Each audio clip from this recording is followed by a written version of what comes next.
Bienvenue. Découverte délectable que ce livre de Gilles Châtelet, Vivre et manger comme des porcs. C'est un livre qui date de 1998, son dernier. L'humour demeure particulièrement fin. Gilles Châtelet manie l'ironie avec grâce, loin des grossièretés habituelles. Nous ne parlons pas ici du sarcasme pédant d'un animateur de plateau de télé de Canal+. Non, ici c'est caustique. Ça frappe fort. C'est du Céline dans le pessimisme. Gilles Châtelet, comme Weininger, auteur manieur de concepts de haute volée, s'est donné la mort en 1999. Dans ce livre prophétique et inspiré, il démontre comment les puissants nous ont imposé leur nouvel ordre libéral à coups de statistiques, de communication abrutissante ou de politiciens économistes de la petite semaine. Surtout ne vous fiez pas aux titres vulgaires. Monsieur Châtelet est un orfèvre de la pensée. Nous voilà débarrassés du superflu, on va pouvoir aborder l'essentiel. L'imposition du marché, avec un grand M, aux individus marionnettes que nous sommes, se raconte comme une histoire chez Monsieur Châtelet. Oui, il est très friand de cette capacité à créer de la littérature essai, si je puis dire. Une histoire riche en vocabulaire, en périphrases personnification, en concepts divers. Il aime faire incarner les concepts dans les personnes. Tout débute un peu comme dans une pièce de théâtre, dans un appartement confiné parisien, au milieu des années 70. Chaque personnage présent campe un concept ou une politique, face à ce que nous allons devoir appeler l'inéluctable. L'inéluctable, c'est la révolution néolibérale qui arrive. Elle arrive à grands pas donc, et nous ne pouvons l'éviter. Car en effet, les dés sont jetés, puisque pipés d'ailleurs. Les peuples vont devenir ingouvernables, a constaté la commission trilatérale. Il faut donc trouver une solution. Il faut leur imposer un ordre sans qu'ils ne le demandent. Et c'est ce que M. Châtelet va nous conter. Gilles Châtelet enchaîne avec l'idée, qu'il prouve d'ailleurs savamment philosophiquement, que la technique du chaos fut imposée, maintenue, pour faire le lit de cette idéologie néolibérale. Idéologie néolibérale qu'il va nommer souverain, souverain avec un grand S. D'accord ? Le souverain, donc, domine une société atomisée d'individus, qu'il nomme les Robinson, des individus enfermés dans des contrats dont le nombre ne cesse de croître. Car en réalité, le rôle du souverain n'est pas de gouverner, le rôle du souverain est de créer des contrats qui nous enferment. En plus d'être enfermés dans des contrats, les Robinson sont enfermés dans deux sentiments irrationnels et distincts, la détresse et la férocité, confirmant ainsi les thèses de Hobbes. Précision importante, le souverain donc en question n'est pas un souverain tyran. Ce serait trop facile à blâmer et trop facile à dégager. Mais comment a-t-il fait pour ne pas s'attirer les foudres ? Eh bien, sa technique est simple. Il va scléroser la société occidentale en sanctifiant le peuple, comme une sorte de mathématique.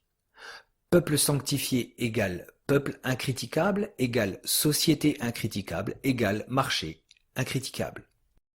Très bien.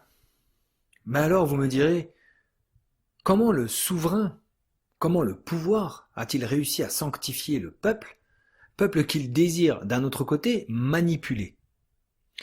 Alors là, nous entrons dans une démonstration plutôt inattendue. Châtelet braque les lumières sur les travaux du Belge Quetelet au sujet de l'homme moyen. Le pouvoir va statistiquer, va mathématiser la société grâce à la sociologie, et ainsi créer un nouveau concept, l'homme moyen. Cet homme moyen totalement fantoche va dorénavant faire office de repère ultime, incriticable, encore une fois. Oui, incriticable, car fruit des statistiques. Et les chiffres ne mentent pas. Petite conclusion provisoire, l'homme moyen issu des statistiques se trouve être assimilé au peuple. S'attaquer à l'homme moyen, c'est s'attaquer au peuple. On va donc gouverner selon les statistiques. Nous touchons là l'esprit du livre. L'esprit du livre qui signifie cet homme politique devenu économique. Puisque le marché domine dorénavant, puisque le marché est devenu Dieu, Les politiciens vont devenir des représentants de ce même marché, des commerciaux en quelque sorte. Comment ? Tout simplement en substituant le côté irrationnel du politique par le côté rationnel de l'économique. L'homme politique passe d'un homme moral à un homme de chiffres. Les politiciens communiquent sur leurs produits, services à offrir, puis partent à la conquête de parts de marché par le truchement des votes. Dorénavant, ils séduisent. Regardons un instant le côté brillant de Gilles Châtelet. Il pense, et ayez bien en tête que nous sommes en 1998, il pense déjà à cette époque que la marche en avant du marché ne s'arrêtera pas là. Il devine Internet avant même son avènement. Il devine le pouvoir cybernétique qu'il appelle cybermercantile. Il devine le politiquement correct des réseaux sociaux. Il devine le nomadisme généralisé et vanté. Il devine la lutte horizontale entre le jeune progressiste qu'il qualifie de fluide, terme inconnu il y a 25 ans, et l'homme adulte qu'il qualifie de ringard. Donc l'opposition entre le jeune et le vieux, c'est notre société actuelle avec les gens qui sont sans cesse qualifiés de conservateurs ou de rétrogrades. Il devine la robotisation à outrance. Il devine la communication tournée en permanence vers seulement la pointe de l'iceberg. Il devine la fin de l'industrie. Poursuivons notre chemin dans les entrailles du marché. Pour qu'il puisse dominer, le marché s'appuie sur la démocratie libérale et son concept phare, l'égalité. Mais une question se pose. Comment faire incarner l'égalité dans des sociétés désunifiées, robinsonisées et inégalitaires ? L'automobile jouera un rôle majeur. Elle frappera les esprits. L'automobile aura deux vertus. Fracturer l'espace dans l'esprit des hommes moyens et donner l'illusion à ce même homme moyen de l'égalité. Tous une voiture. C'est ce qu'il appelle le pétronomadisme. Ensuite, le marché, pour pouvoir accompagner les restructurations capitalistiques inéluctables au fil du temps, le marché donc pratiquera une ingénierie sociale. Il va activer à souhait le sentiment de haine au sein de la majorité silencieuse. Par exemple en utilisant dans la publicité ou lors des communications des métaphores cannibales, c'est ainsi que les appelle M. Châtelet. Toutes les pilules des malversations du capital du marché sont avalées grâce au sirop de l'ordre moral. Comme le dit Châtelet, une juste cause prend toujours le relais d'une autre juste cause. Enfin, le marché s'appuiera et caressera dans le sens du poil, glorifiera même les membres du secteur tertiaire nomade et antinationaux. À ce titre, Gilles Châtelet glisse quelques extraits d'un article synthèse, si nous pouvions dire, qui date de 1992 et qui est paru dans Libération. Nous allons vous en lire quelques passages. Pour la première fois, depuis l'institution du suffrage universel, une majorité s'est constituée sans, c'est-à-dire contre, à la fois les ouvriers et les paysans. Le dernier recensement a montré que le bloc cadre supérieur et cadre moyen constitue la première force démographique parmi les actifs. Il signifie la défaite politique des perdants sociaux qui cessent d'être les arbitres de la légitimation des grands courants politiques. Les intellectuels ne voient plus l'intérêt de continuer à se prétendre mandataires naturels du prolétariat. L'affaiblissement des grands récits eschatologiques leur a enlevé le goût du sacrifice pour un peuple, dont, en outre, la crise d'existence renforce les inclinations corporatistes peu compatibles avec les nouveaux universalismes. Riches et cultivés se sont donc retrouvés pour des raisons différentes mais convergentes en faveur de l'Europe. Un peu plus loin, c'est justement l'inverse qui unit la France qui perd, la crispation ethnique, géopolitique et socio-économique sur un échelon unique, celui de l'État-nation. Plus loin, beaucoup de Parisiens à forte identité centrale se sentent plus proches de New York que de la province. La victoire de l'urbanité et l'alliance des grandes villes qu'elle suppose constitueraient, si elle se confirmait, une rupture spectaculaire. Aujourd'hui, Montpellier et Toulouse ne veulent plus mourir pour les viticulteurs et les producteurs de maïs. Donc nous sommes clairement dans une pensée de mode nomade, d'accord ? Une pensée plutôt particulière pour écrire cela. Alors ça a été écrit par un certain Jacques Lévy. Dans le chapitre 9, l'auteur nous décrit subtilement ce que nous pourrions appeler les bobos, avant l'heure. C'est-à-dire ces personnes soumises à l'idéologie des écoles de Chicago. Un petit problème se dresse devant le marché Dieu. Dans son historiographie, un léger obstacle, l'exception française. Oui, car un pays à forte culture est toujours plus difficile à soumettre au grand marché. Exception française due à une culture puissante non tournée vers le nomadisme européiste, intrinsèquement. Mais dans les années 90, le marché, le grand marché, le souverain, sortira son atout, son sicaire. Un certain Jacques Attali, vanté outre-Atlantique et outre-Manche. Pour soumettre cette France rétive, Attali s'attaquera à son avenir, c'est-à-dire les jeunes, et il brisera les reins de ce pays. Il leur vendra le concept de surclasse. Il les ouvrira au monde, à l'exotisme. Il les désancrera, les abrutira aussi, et les mettra aussi sur un piédestal, en titillant leur forfanterie. En guise d'apothéose, Châtelet entérine la démocratie de marché comme reine-mère, marché-dieu. Il convoque à cet effet Édouard Bernays et Soros, les véritables penseurs qui manipulent les foules en démocratie. Rappelons d'ailleurs que l'auteur les cite en 1998. L'ingénierie sociale orchestrée tend à créer une dissymétrie. Les élites ne sont pas, comme le veut la pensée populaire, les élites ne sont pas déconnectées des peuples. Elles appartiennent seulement à un autre monde, un monde inatteignable, d'où cette idée de dissymétrie développée par Châtelet. La dissymétrie commence avant tout par l'information. Le reste suivra.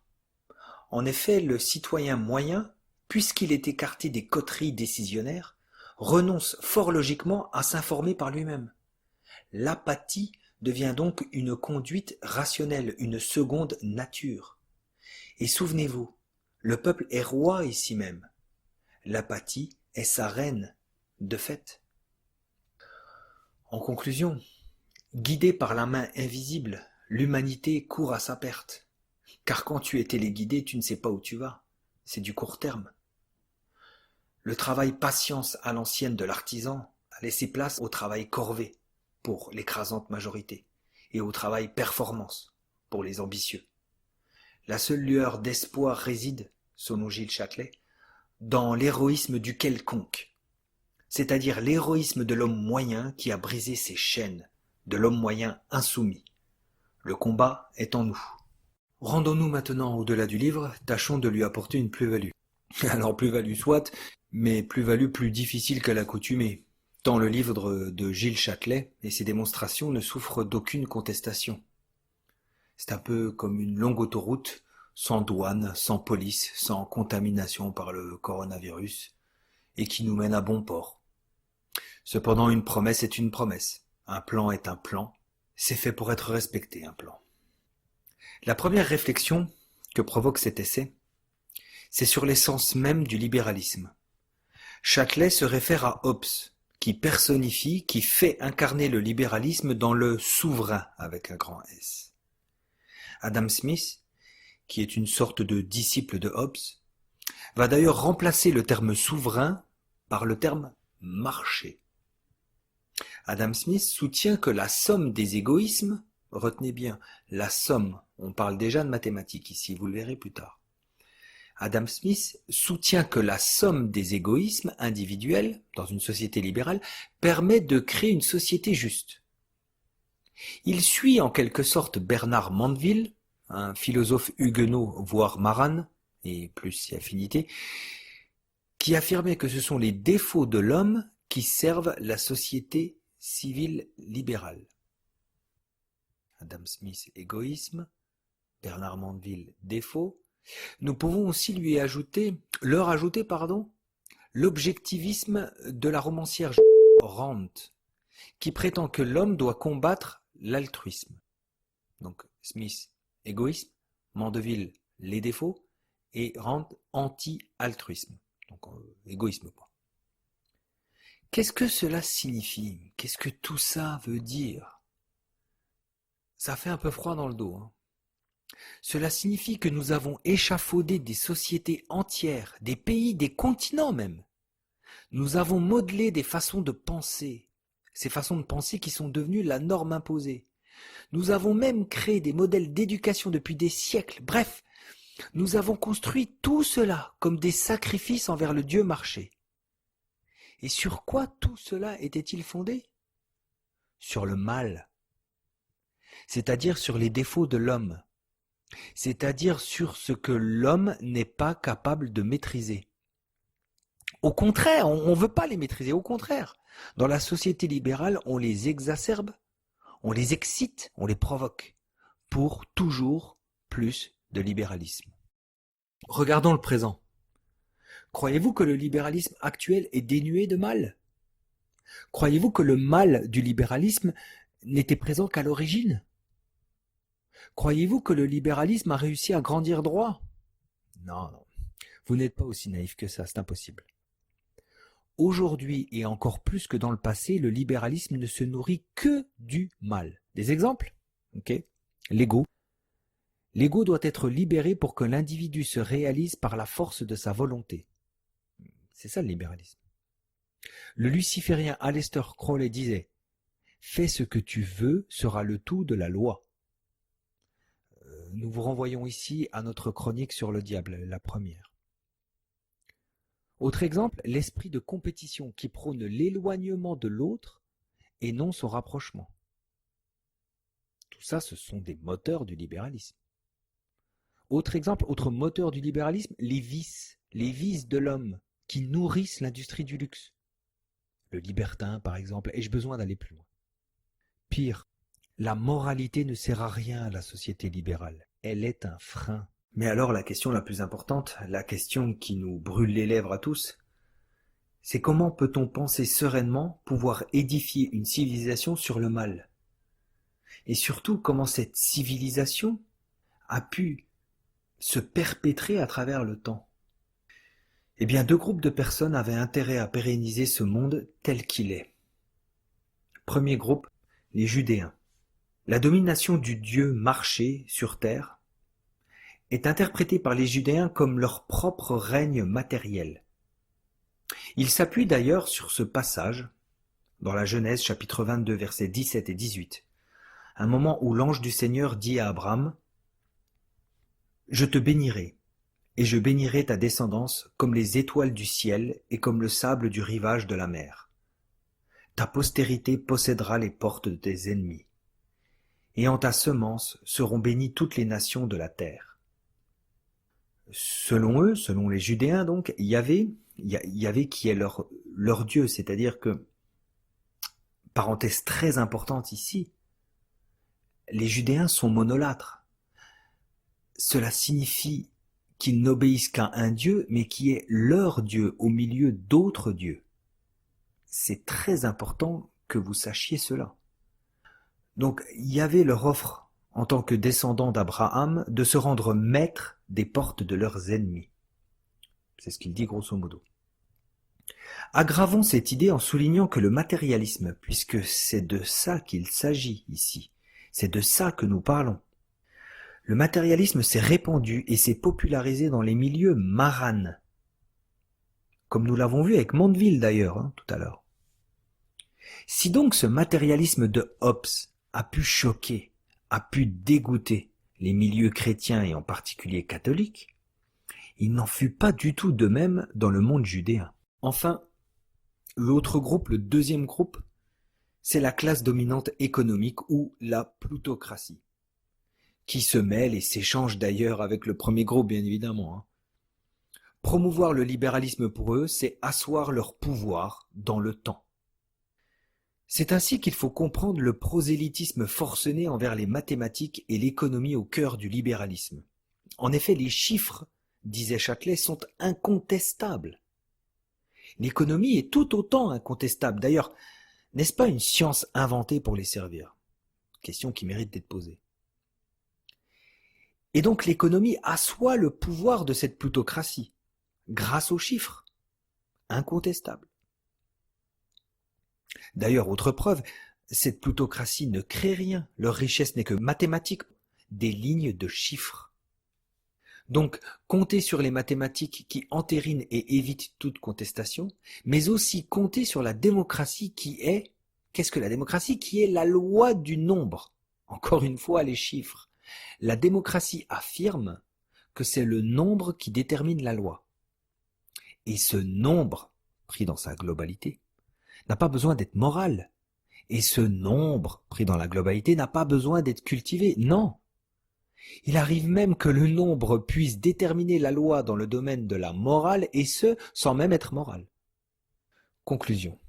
Rien, absolument rien ne peut être construit sur le mal. C'est une table rase complète que nous devons entreprendre. Reconstruire à partir du bien, c'est-à-dire à partir d'une morale qui dicte nos actes, nos actions collectives. Tourner le dos à Rand et donner l'essor à l'empathie, au don gratuit et au partage.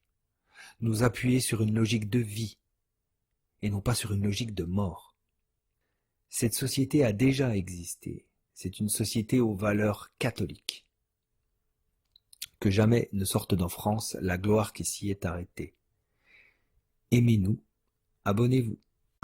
Chevalier modestes moavis, quam Deo avus falsa clamus,